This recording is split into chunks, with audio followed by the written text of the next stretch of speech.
discussion on cybersecurity. I know that we're probably going to have some people floating in. There were some traffic issues out on 40, but anyway, we're glad you're here. We hope this is very instructional and productive for you. My name is Lowell Rhodes. I'm with Total Computer Solutions. We are a managed services provider here in Greensboro, and it's my pleasure to be your moderator for today. If you didn't get breakfast, it's in the back. There's also coffee back there. If you want water, it's up here at the bar, and the restrooms are right on the other side of the bar, in case you need those. Just a little bit of explanation about what the format is for this morning. As you see, we've got our esteemed experts here in the field of cybersecurity. We've got some preset questions that we're going to ask of them. They're going to respond. We ask that if we don't cover something that you would like to cover, or if you have follow-up questions, we're going to try to address those at the end. We want to be respectful of your time. We've got the schedule from 8 to 9 o'clock. So if we have time, we will certainly answer them. If not, we'll be glad to take it offline and give you all the attention and the time that you need. So, a couple of terms before we get started, just to make sure everybody's on the same page. The term breach, you guys hear this a lot in the media. I think it's often misused, but let's throw out a definition. When a cyber criminal has gained access to your computer and network, you have been hacked. If they can exit with your information, you have been breached. So a breach is one of the things that they can do once you have been hacked. Obviously, healthcare is one of the big industries where breaches make a lot of sense because PHI is more valuable than almost anything else. The other term is ransomware. If a hacker or cyber criminal can install a piece of code on your computer or network and encrypt your data, they can then hold your data for ransom. We've heard a lot about organizations that are large that have been hit with ransomware. And you know what? The other thing about it too is for everyone that you hear in the media, the large companies, the HBOs, the Morgan Stanleys, the Ubers, there are hundreds of small companies that are getting attacked that you don't hear about. So one of the reasons that we're trying to do this today, we want to shine a light on what cyber crime is and how it affects businesses. Because if we can expose it, then hopefully we can fight against it over time. So with that, I'm going to introduce our panel. First, here in the middle, we've got Karen McKeithen Shady. She's an attorney with Connors Morgan here in Greensboro. She was a registered nurse for 10 years before going to law school. She's been practicing health law and employment law since 1994. She's been involved with HIPAA, privacy, and security since it was passed and became effective in 2003. So welcome, Karen. On her right is Chad Parks, senior underwriter at the Hanover Insurance Group. He's been underwriting executive and management liability insurance for 8 years with experience in the private, nonprofit, publicly traded, and private equity sectors in multiple markets, including Atlanta, New York, and currently Charlotte. He came down from Charlotte. We certainly appreciate him being here.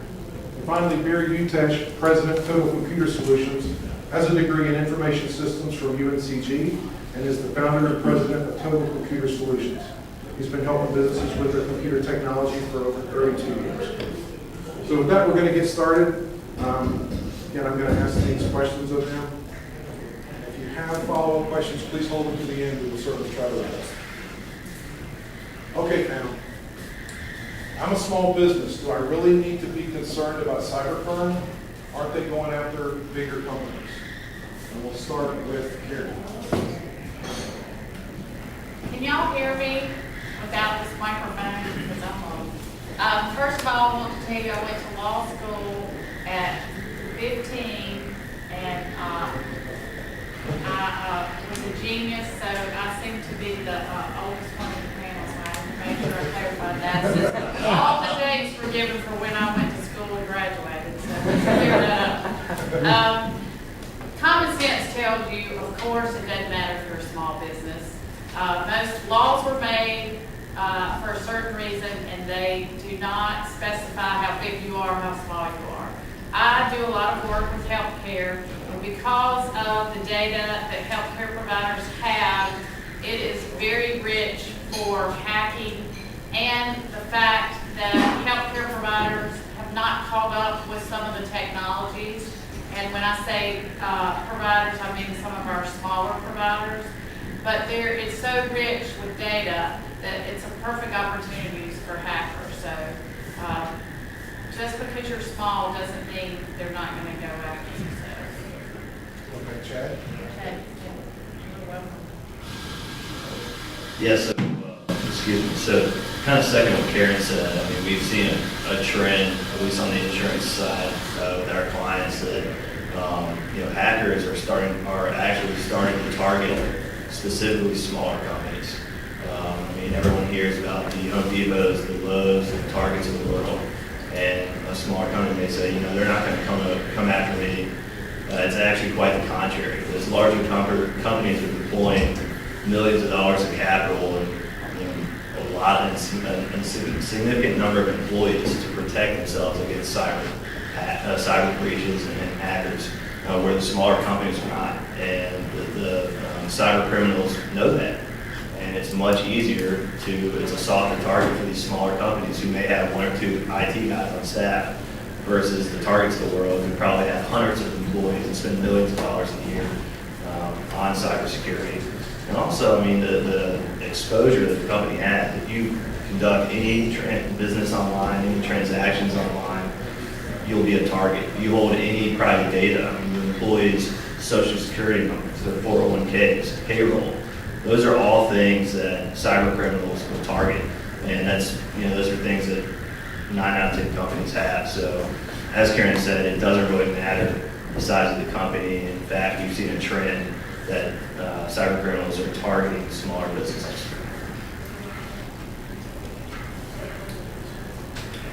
Yeah, to echo that, Target's a good example. Fazio Mechanical was a HVAC or a refrigeration contractor for Target. And so the bad guys got into Fazio Mechanical and then pivoted to get into Target. So yeah, the small businesses have much weaker defenses. And if you're a small business that does business with bigger businesses like a Walmart or something like that, you absolutely are a target. They're looking for ways to get into Walmart. They know Walmart's defenses are good, but if they can get into a subcontractor of some kind, then that's a much easier way in. So small businesses definitely are seeing a much higher percentage-wise, a much higher percentage of attacks. Okay, thank you. All right, question number 2. What steps would you recommend I take now before a potential problem arises? And Barry, since you've got the microphone, we'll start with you. It's a little bit like going to the doctor with a heart attack, right? You really, he's been telling you should do these 3 or 4 things, and you've been ignoring him, right? It's much better to do preventative things, and we have certainly some recommendations. We think that the approach to cybercrime is a layered approach, and we have recommendations that include up to 5 layers of things you can do to try to prevent. I'll say that probably the most important layer is user training. Right? Our users aren't knowledgeable about what does a cyber attack look like or what is a phishing email, and the quality. We've all seen the one from the prince in Nigeria who wants to give you $5 million and you just need to send him $500, right? Well, they've gotten so much better.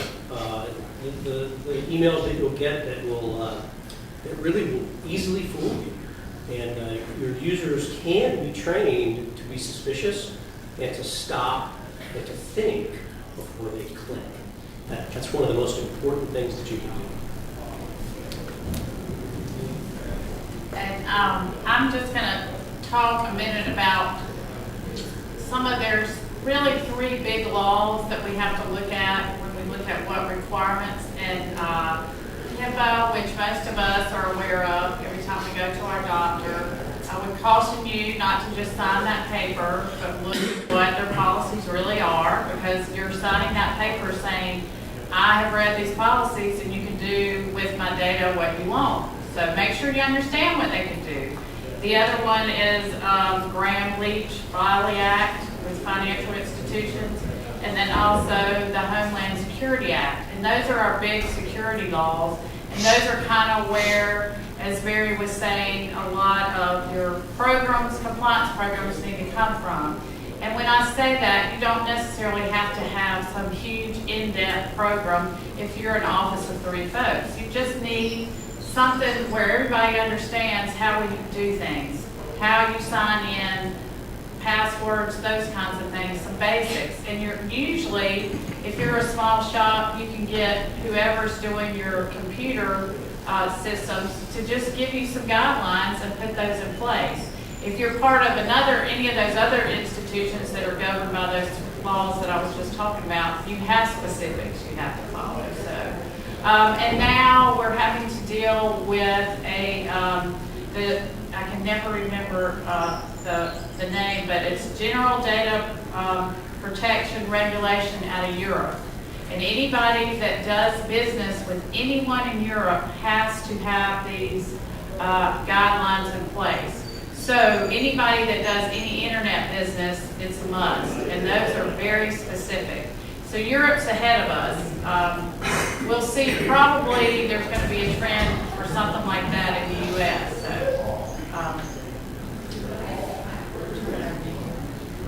So, I mean, I guess I would start, of course, you should probably buy cyber insurance. I have to put it in that line. But, you know, I think cyber criminals are so creative now with what they can do and how they can get in. I mean, they're not just hacking your system. I mean, they could hack into the CEO's email, and then they can send an email to the chief financial officer or the treasurer saying, hey, please send a check to this customer, this account. And that treasurer accountant is like, I got an email from my boss telling me to do this, I'm going to do it. It's social engineering. We see that a lot. So they're very creative with what they do. So in regards to kind of taking preemptive steps, I mean, I think cybersecurity should be made a top priority. And you can do that in a few ways. First and foremost, training your employees on what to look for, what to watch out for. As well as proper protocol around don't leave your laptops in your car overnight. Don't leave your work cell phone sitting on a bar or a table in a restaurant somewhere. Make sure you keep all that stuff locked up. As well as really implementing some plans, some contingency plans. A business continuity plan that's going to kind of outline how you're going to go about restarting your business and your operations after you've had a breach. Having an incident response plan, so how you're going to go about notifying all your customers whose data may have been compromised. And the last thing is just staying on top of it and consistently updating your policies and your procedures. From an insurance perspective, that's certainly something I look for. Are my insurers, are they putting these plans in place? And then secondly, are they updating those and making sure they're up to date with the most current threats and exposures? That's certainly something we look for. So putting plans in place, making sure your employees are aware of what to look for and cognizant of it, and just making sure that you keep those up to date. And again, probably buying cyber insurance would be a great idea as well. Okay, thanks. Our third question is just for Barry, because it's related to technology. How do I know I have a problem? Has anybody gotten ransomware? Yeah. You know you have a problem, right? There's a message that pops up on your screen that says, hey, your computer's locked and you've got 36 hours to send us a number, $800 or $1,000, or we're going to, you're never going to get your data back. A trickier situation is back to Fazio Mechanical and the Target situation. The hackers got into Fazio Mechanical and they just lurked on that network for a period of time. It may have been months, right, waiting and watching. And finally, there was this opening that showed up where they were connecting to Target to send updates on POs and to send billing statements, etc. And they're like, Eureka, there's a way into Target through this company. And so the real potential there is that they can get on your network and stealthily just watch. And that's a much more difficult situation to catch. And again, there are software tools. I know there's, you can look at traffic patterns on your network. There's a number of things you can do, but much better to prevent than to have to deal with that once it happens. But for the most part, when you've been infected, you're going to know that pretty quickly. So, Barry, question, Jim? Yeah. we've got a live one right now. Talk about sophistication. A client of ours announced that they were making grants. It's in the paper, okay? Big money. Somebody apparently saw that, hacked into their system, waited for the transactions to take place, and they have stolen $500,000 from this outfit by going in and intercepting the emails going back and forth. And when the trigger was pulled to send the money, they substituted different bank accounts into the chain, and there's $500,000 missing. Yeah. And they had reconfirmed it by email with the receiving, what they thought was the recipient and their bank. Those emails got intercepted. And because it was a crime coverage as opposed to just pure cyber, it makes it all the more complicated, and the insurance policy required dual authentication, which they should have done a phone call, not just an email, which would have probably uncovered the trick. And there's real issues about whether the coverage is going to apply. Yeah, and that's a great point, because even having the insurance, if you're not doing the things in the right order and taking appropriate precautions, yeah, it could be denied. So the sophistication of the bad guys has become unbelievable, and that's a very, I would almost call that a spear phishing, where they were very targeted in what they were doing, and yeah, it's a great example. It's a great example. Okay, question number 4, and I think we'll start with Chad this time. Now that I have a problem, what steps should I take? Yeah, so I would say that assuming that your company purchases cyber insurance, I mean, utilize it. I mean, you're paying a premium for those services. Most insurance carriers, including Hanover, offer back-end support. So they'll offer to send in forensics and try to help you identify what went wrong.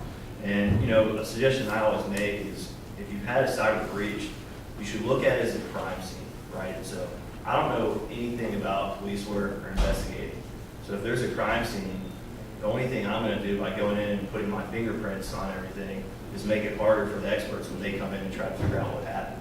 So as soon as you have something happen, kind of notify the powers that be, whether it's the IT company you use, your lawyer. I think there's a few public offices, Karen will probably speak to, that you need to notify. But notify your insurance company and let the experts come in and do their work, and don't kind of muddy the waters.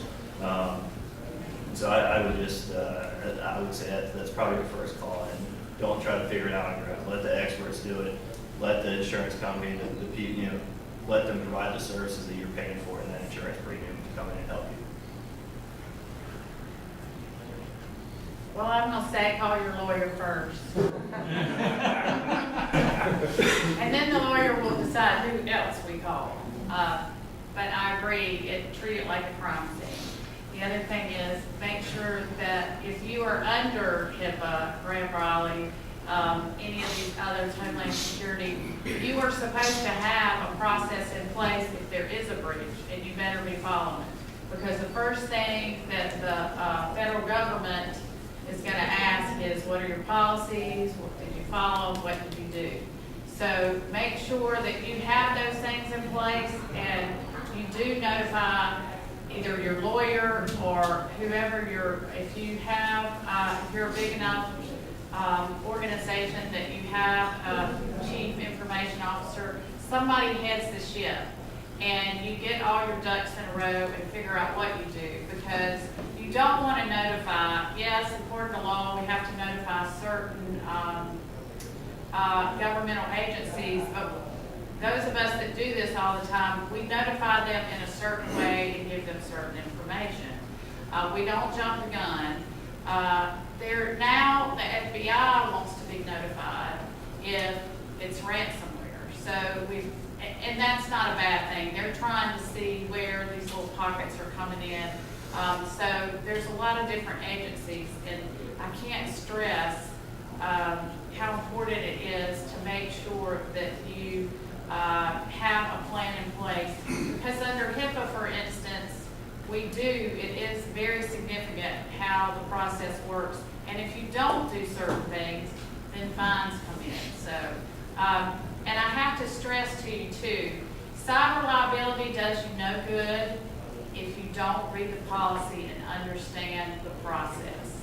I've had several clients where they've had issues come up, they called me about it. I literally sat there and read the policy and said, this is what we have to do. I've had other ones where coverage didn't go into effect because they waited too long. It's just like your homeowner's insurance, it's just like your car insurance. You have to know that process. And whoever is selling you the insurance is more than happy to explain that to you and do some training for you. So I can't stress enough to make sure you understand that process. But always call your lawyer first. This is one of those situations where if you have good backup, you probably can recover. And if you don't have good backup, you're in trouble, right? You may have to pay. Lowell and I were visiting a prospect last week, and they just sort of casually said, "Yeah, we got attacked by us in our ransomware, and we just paid. We just paid." And because they didn't have a good backup process, they knew it was going to take them 3 or 4 days to recover. And the FBI, I was at a chamber event, a North Carolina chamber event in Durham about a year ago. The FBI's recommendation is never pay. Never, never, never. Because all you're doing is encouraging that behavior. But the reality is, if it's $800 to pay, and it's going to cost you 3 days of downtime, you have to do the math for yourself and decide. But, our recommendation is don't pay it, recover from backup. That requires you to have a good backup that also hasn't been infected, right? Because a lot of times people have backups that also get infected.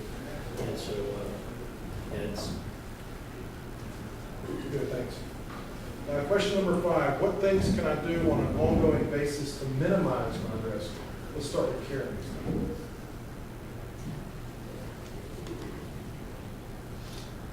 First of all, have a good IT person. And I say person because I'm in a very small office and we have a person. We do not have a huge team. But you want to make sure you have good IT folks, because how many of y'all understand how these computer systems work? And you probably are an IT person, as I would say. So that's probably the most important thing, is to make sure that you have a good company that you can trust and they know what they are doing and can relay that material back to you and your understanding. That would be, if you don't take anything else away, make sure you've got good computer systems. But, and from there, make sure that you do look at what your policies and procedures are, and making sure that it truly is not a book that sits on a shelf or sits out there, and that everybody understands what is expected. And training. Don't do it once a year where everybody's looking at their telephones. Make sure you're doing at least something quarterly, make it fun, whatever it is, because if you do have a breach and you do have issues, that's the first thing the government will ask. What did you do? What kind of training did you have in place? And that's going to prevent issues when it comes to government fines and those sort of things. So, and then you can call your insurance agent. Yeah, so I think this just kind of also goes back to question number 2. I mean, I think the real emphasis here is being proactive instead of reactive. And as Karen said, training your employees and making sure they're up to date and it's current. As well as government agencies, that's what an insurance carrier is going to look for too. In fact, the applications for insurance that we need completed, we ask specific questions about. First off, do you have these plans in place, and how often you update them, how often do you conduct training with your employees? Is it quarterly, semi-annually, that sort of thing? So, be proactive about it. Make sure that your employees are trained and up to date with the latest policies and procedures. And test your systems. That there are ways that you can have your systems tested, and there are companies that will come in and look at your systems from a hacker's perspective and see if they can find any weak links and see if they can find any ways in. So, be proactive, test your systems, and keep your employees up to date on the most current exposures out there.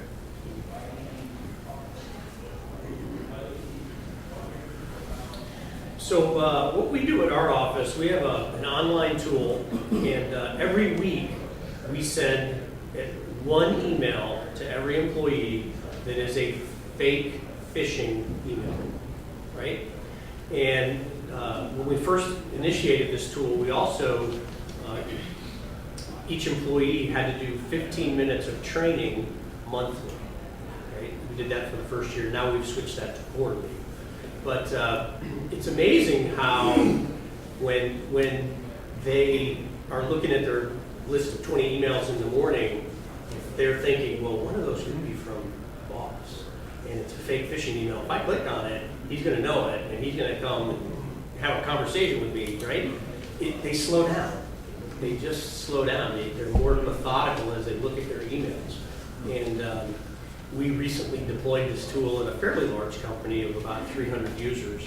And I got a sort of a nasty email from one of the employees about, you guys are sending me about 30 of these a week. And I was like, no, we're sending one. What's happening is you're beginning to recognize all these phishing emails.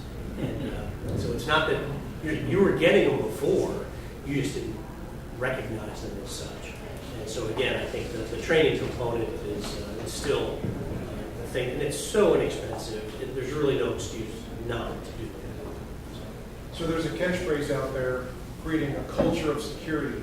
And just to kind of piggyback on what Barry was saying, when we roll this out for clients, we like to sit down with their employees and scare them a little bit, because some companies aren't trying to create that culture of security. They don't know the risks of all the cyber attacks. So one of the things that we do to keep the training off and to let the employees know why they're going to be training and why they're going to be tested is to kind of show them what's going on. So however you do that internally within your companies, make sure that people are aware, not just the people that are in positions of IT or management. Okay, thank you. Question number 6. If I am breached, how might this affect my company's reputation? Barry, let's start with you and Well, I'll use Target again, right? How many of you quit shopping at Target for a couple of months, right? I mean, it scared me away. If you're, if we're an IT firm, if it's a law firm or an accounting firm that gets hacked or breached, their reputation is tarnished. And people think, well, if they can't do that, what else can they do? So I think it's huge. For very large companies, I mean, it needs to be they need to have a plan of action on how they're going to release this to the public, how they're going to make the announcements. Certainly within the legal realm, they're very specific about HIPAA and those types of things. But yeah, I think it can have a significant effect. And, again, it's a small business. You pay the fine and you move on and nobody knows. But even your employees may be rattled knowing that you have been, that you have had a cyber breach. Well, again, I'm going to come back to healthcare. Under HIPAA regulations, if you have a breach and it affects 500 or more patients, and that could easily be somebody gets into your server and is gaming off that server out of another country, and they have access to PHI, then that could easily be 500. And so if it's 500 or more, you have to notify the media. Now, that's where you call your lawyer, because we figured out how to put it on the back page where the creditors go, But how many of y'all have heard about Baptist Medical, other I represented a small urgent care who had an employee who got upset and took medical records and dumped medical records, and a homeless man found some of them and was at a gas station trying to sell them. Now granted, this was paper, but the same thing happens electronically. And once everybody, the news media found out about it, and it was all over the news. Well, they had to notify all those patients. A year later, they finally declared bankruptcy. And the same happens, can you imagine your doctor or your dentist having to notify you that there's been a breach? You also see it on the news, and you'll see it for 2 or 3 days. Do you really want to go back there? Can you imagine the impact of that to a professional's business? And I say that for a physician or a dentist, but that could also happen to an accountant, your lawyer. We get them, the phishings, we get them constantly. Somebody wants us to sell a barge for them, and they are trying to get access to our trust account. But if you just think about it, would you really want to go to a CPA who got hacked? Granted, not necessarily their fault, but you would think twice. So it's all you have, especially if you're a small business. The biggest thing you have is your reputation. So you want to be, if nothing else, as proactive as you need to be on the front end to prevent something. So. Karen, I know of one where a medical practice got breached, it got out, their phones were locked up for 3 weeks of patients calling in saying, did my records get taken? They couldn't do anything. And there were women, this was an OBGYN practice, calling up saying, if my husband finds out that I had a sexually transmitted disease because you got breached, I'm going to come down there and kill somebody. And so you can imagine once private information gets out there, how upset people will be if that kind of thing happens. Yeah. And it happens a lot more than we know. But you have a good lawyer, and you have a good IT person, and your insurance, hopefully, you don't hear that. Yes, I would just say, just to kind of reemphasize what we already said, I mean, the cost and the PR nightmare that it can create. I mean, the cost is tremendous when you think about everything you have to do. First off, you have to notify all your customers that their information may have been compromised. Secondly, in many cases, you have to pay for credit monitoring for those customers for the next 12 months to a year. And then attorney fees, and then just having someone come in to handle the PR nightmare if you don't have someone already and try to steer the ship out of those waters. I mean, so it's tremendous from a cost perspective. You know, as you heard, I mean, it can easily bankrupt a company. I mean, it can destroy a balance sheet single-handedly. And then, you know, like we were speaking about from the target. I mean, that's going to scare customers away. It certainly did for me. I mean, you have an Equifax that, you know, is probably the most recent, I believe. And that's, you know, it's all over the news. It's going to be all over the news. And it's one of probably the worst things from a PR perspective that can happen in your company right now. So I just think that the cost and the cost of your company and the PR nightmare it creates, it's very hard to recover from something like that. If you think about it from a higher level, and I've been in the business for a while, and I had a chance to do this, I think the media exposure and the reputation to get the businesses take, that's an unintended consequence by the cyber attackers. They would much rather attack smaller organizations where it doesn't hit the news. They get their $1,000, $1,500 in Bitcoin, and then move on to the next one. So when they get on a large organization and it's reported in the news, that's shining the light on what they're doing. They'd much rather stay in the shadows.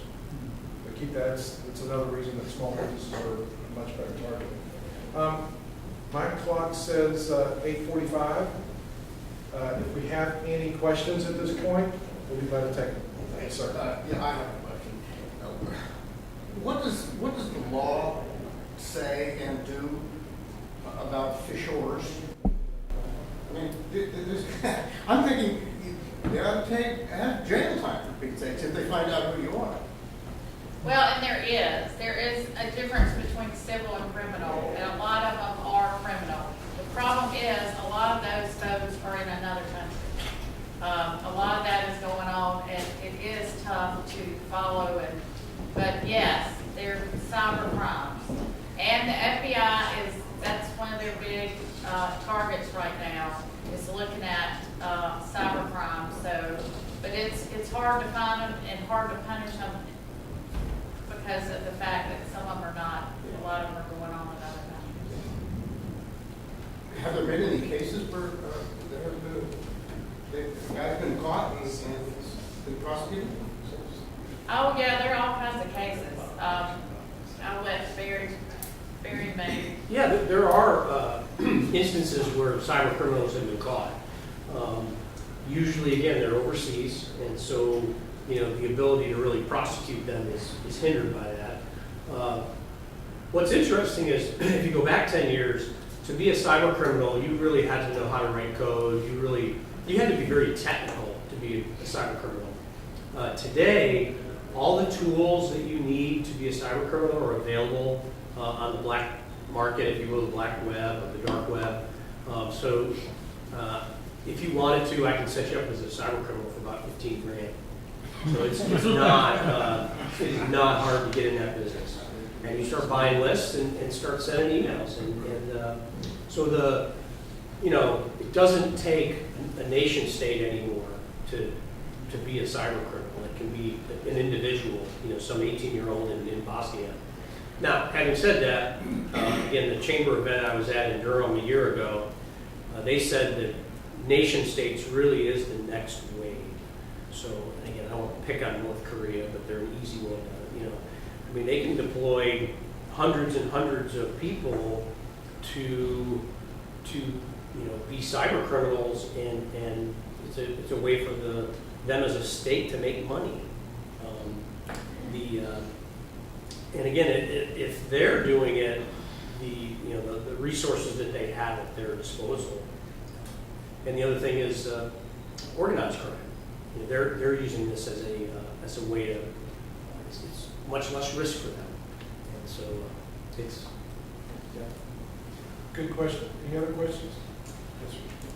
I had one. First off, thank all three of you for being here. The site, the insight is great.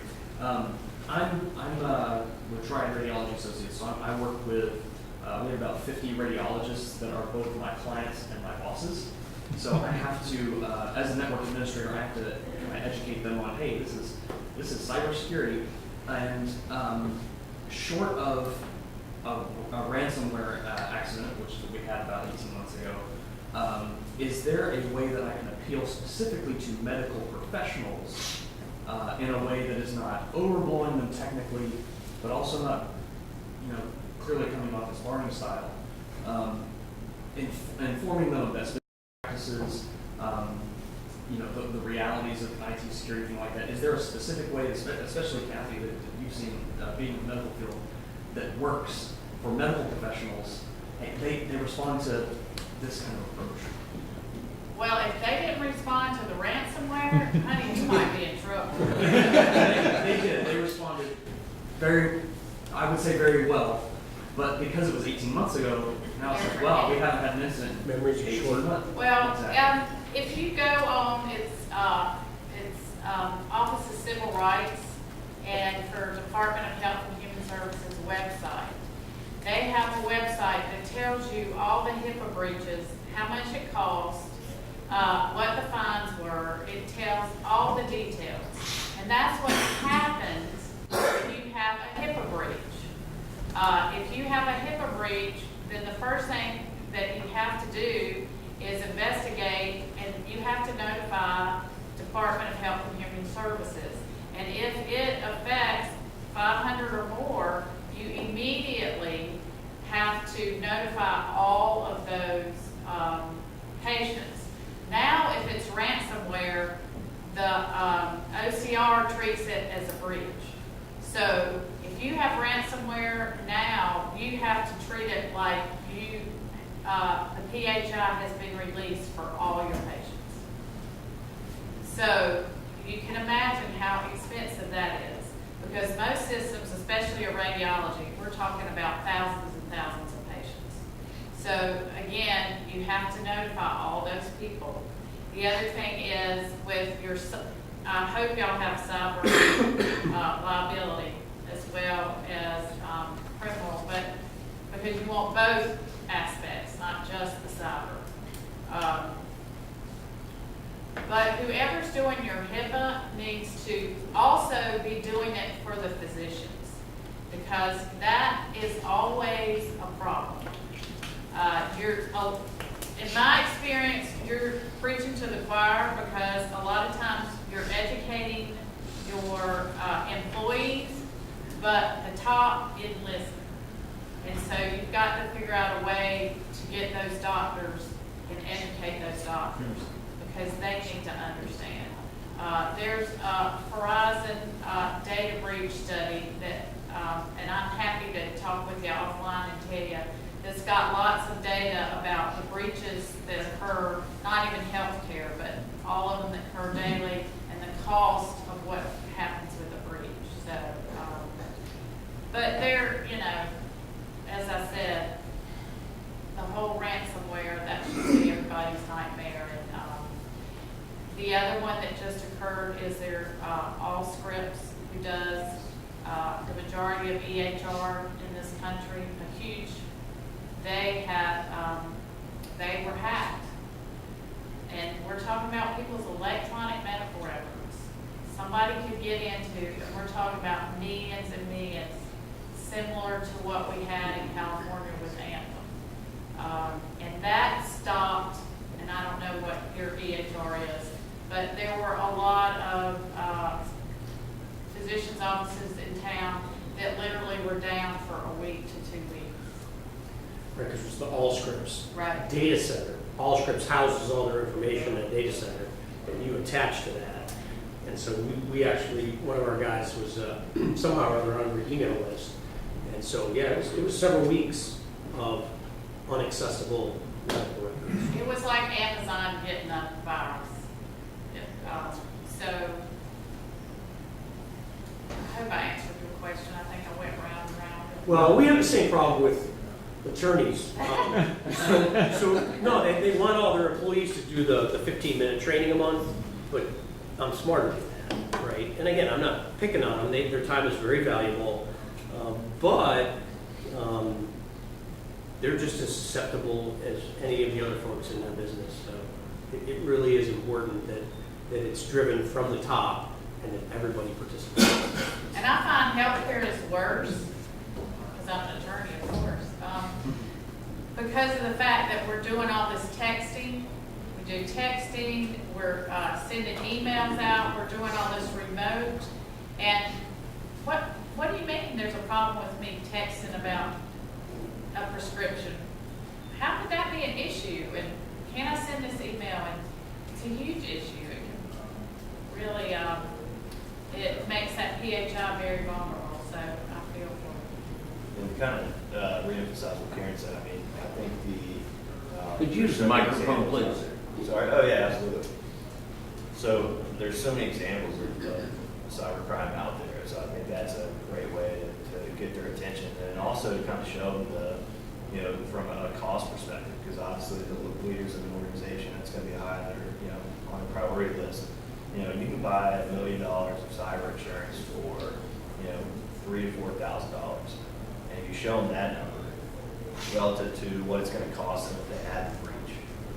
That's a tremendous selling point, I would think. I mean, because it's going to be a substantial gap in cost. And honestly, if you have the internet, you can probably Google. There's thousands of examples of cybercrime out there to use. So I think showing the examples versus showing the cost savings and being proactive in purchasing cyber insurance is certainly a good way to go about that. Yes, sir. We're a small business that we're not a medical, because we don't have lots of patient records, but we have a file server in the office where we hold data. So my question is, is that data more secure in a cloud-based service like Dropbox or OneDrive or one of those, or is it more easily recoverable in those types of environments versus an internal file server?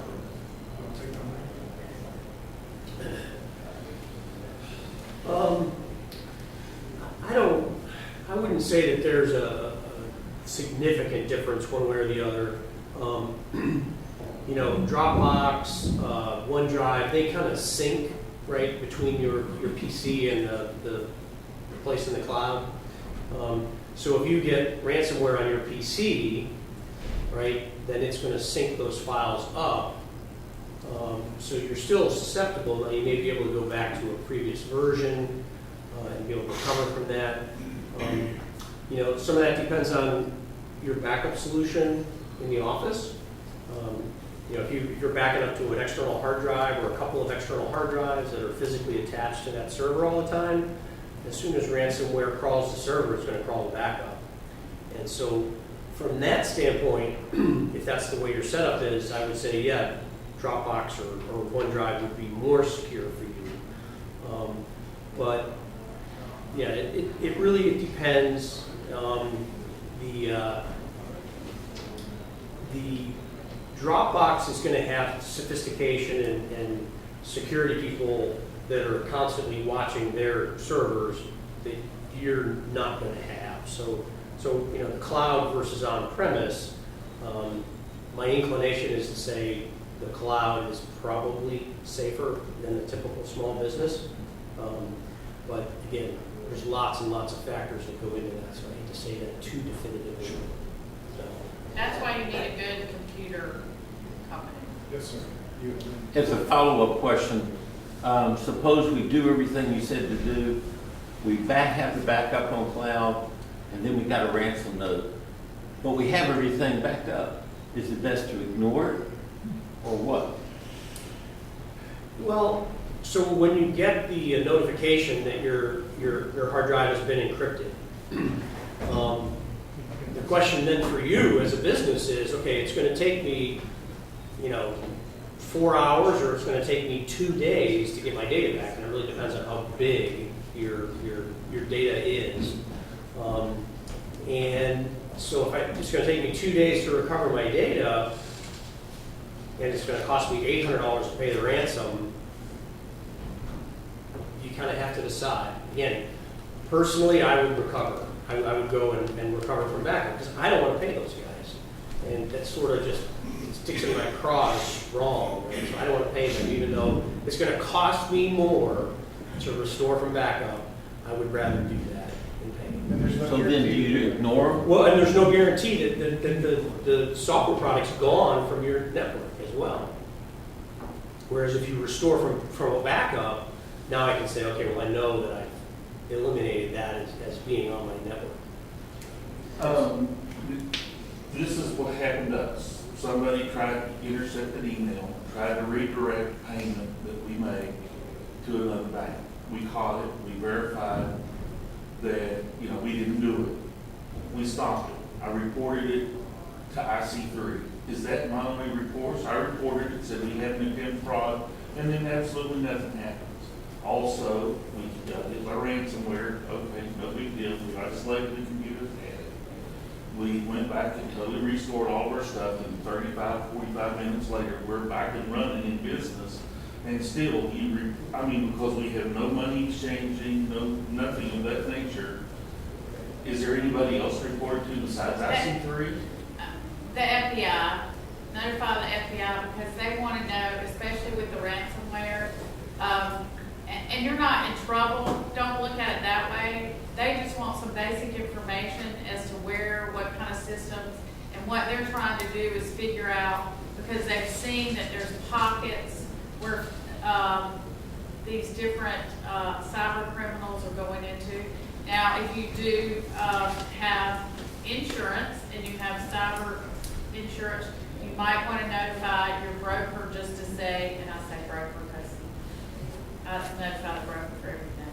And as Lynette knows. But so they can figure out, is there anything else you need to be doing? Because that's your resources. So that's what I tell you. But, you know, reporting to IC3 and then not getting any information. Well, back. the chamber event that I was at in Durham last year, the FBI agent, I think it was, if it's under $5,000, they don't mess with it. See, and we had, I mean, we caught it, we didn't exchange any money. But they still want to know. They still want to know, again, I think the more data they have, the better the opportunity for them to actually catch some of these people. So even though you didn't hear back from them, I'm sure that that information has, you know, been made part of the database that they're working from. So still the right thing to do. This gentleman in the back. Yes. I'm gonna stand up a little short. So my question is, how do you minimize liability when dealing with a third-party company? Like an example, you're contracting a cleaning crew, and how do you know they've hired people, but how to verify them? And if you have documents leaving from your facility as PHI, is the vendor legally liable for paying for any premiums or assisting in any thing you have to pay? Well, you have to have what's called business associate agreements with those third parties. And you have to make sure what they sign those agreements, because in that business associate agreement, it says that they are training their employees and that they are following all your HIPAA, privacy and security laws. And so, and they're gonna indemnify you. And that's why you wanna make sure, if you can, you write your own business associate and you're not just signing a gigantic one. Sometimes that's impossible because some of these big companies, but that will help insulate you for some of that liability, because if there is a breach of PHI and it is not your fault, but it's that third party's fault, then OIG, Office of Inspector General, and Office of Civil Rights through the Department of Health and Human Services, did you get all those acronyms? They now will find that business associate and not necessarily you. Okay. Although under HIPAA, you as a covered entity, and I'm sorry y'all are listening to all this medical jargon, but as a covered entity, you have to know, you have the responsibility of notifying those patients of that breach. Right. So, but your cleaning crew does not have to be a business associate, because they're clean and not look on computers, so. Gotcha. We'll take one more question. You're up. Part question, part tip. I've noticed that I was getting lots of LinkedIn second and third requests from people I was already connected to, which I always thought was a little suspicious. And so I would never click on them, because I said, I'm gonna go check, I think I'm already connected to them. Well, I got one from a guy who's a national LinkedIn instructor who lives here in Greensboro. So I sent it back to him, and I said, is this you? Because I'm suspicious of this. And he said, no, that is not me.